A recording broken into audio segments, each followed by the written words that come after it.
Welcome back. My name is Danielle Thornton. I'm an anxiety and OCD recovery coach who has personally fully recovered for several OCD subsets, anxiety, and depression.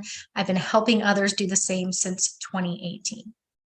Today, we're going to talk about something that commonly happens when we're going through the recovery process. As we learn ERP and when I teach others, people start to feel better always when they're using these skills. So this happened to me, and it may have happened to you, where you're feeling a lot better, you're using the skills, you're really happy with where you're at. And then all of a sudden you get the thought, oh my gosh, what if I get anxiety again? What if OCD comes back?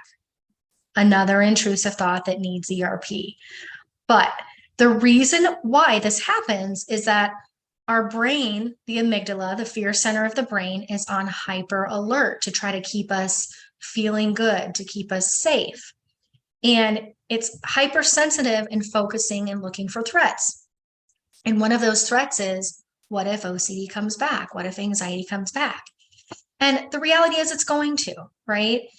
The recovery process is ups and downs.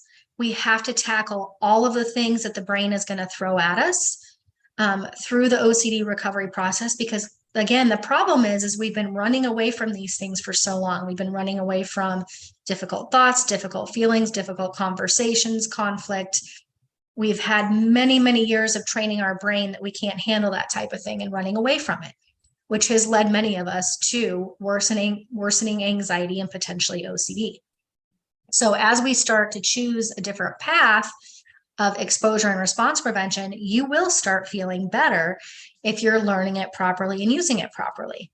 So you're going to have good moments, and that's a wonderful thing. And yes, the intrusive thoughts are going to come back. It's not about not getting any more negative thoughts or doubts or uncertainties or intrusive thoughts, because I didn't believe it either at the time. They are very, very normal. So it's not about getting rid of those. It's about knowing what to do with them.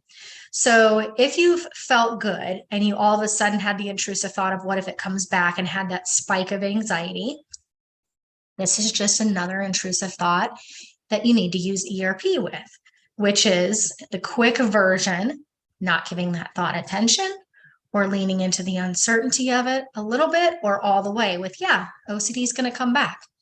And then response prevention, not giving it attention. Okay. These are the quick tips. There are other things that I can teach you that will help.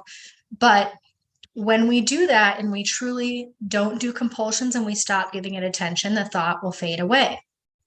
And you may need more than that, by the way, which is why you might need to be working with somebody. But this process will work.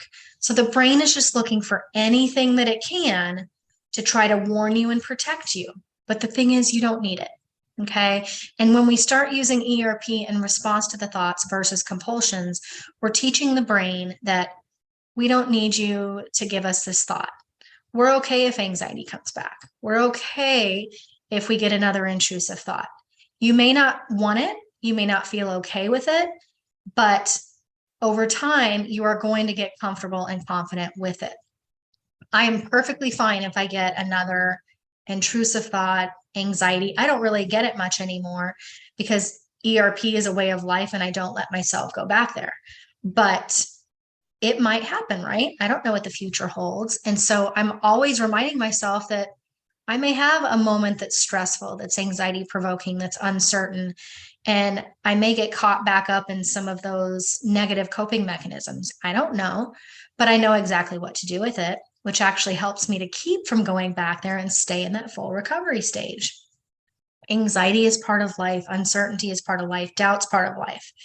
So when we know what to do with that so that it doesn't bother us anymore, that's how we get to and stay in that full recovery stage. And if we're afraid of it, we're giving it power. When your amygdala gives you a thought that causes anxiety, what you do with it tells the amygdala whether it needs to continue to warn you about this subject or not.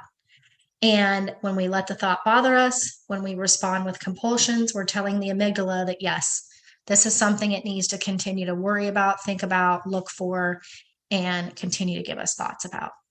So this is super common, and it's okay if it happens to you. It's all about how you respond to it.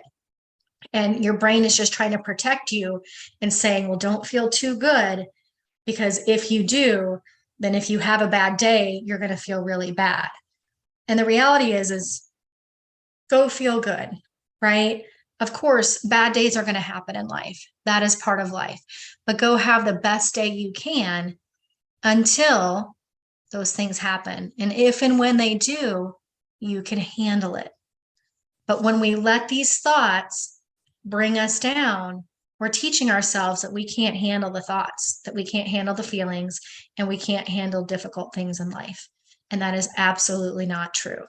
It was true for me at one point, but it's not true anymore. And you can get there too, I promise.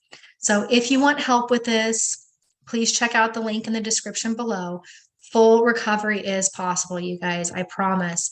And if you don't work with me, go find somebody who believes in full recovery, who's going to help you identify all your compulsions, who's going to help you bring your compulsions to zero, which is crucial for full recovery, and who can support you through that. Okay.